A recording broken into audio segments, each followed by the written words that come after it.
Hello. GimbalBot made some more progress today. If you want to come a little closer, I can go over what I've done. You can see the servo is now mounted. This is the servo that will directly control one axis of motor rotation.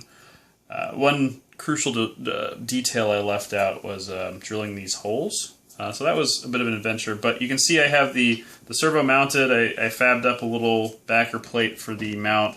I had to grind a fair amount of material off in the back here to get alignment working, but you can see the linkage is working pretty well. I've also mounted the motors up, so you can see this detail right here. I needed to widen some holes and kind of putz around a little bit with how the bolts went in, but it seems to be pretty stable. I'll take these out and put lock washers in before I actually run anything.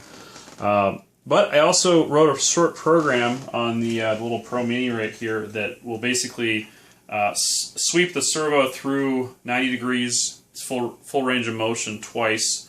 Then it'll step it in 15-degree increments at a much faster rate, about 25 hertz. And then it'll, what's my update rate on the next one? What would that be? 40 hertz? At 40 hertz it will try to move the motors to a random position over a 30-degree arc in the middle of the rotation. So let's see how it works.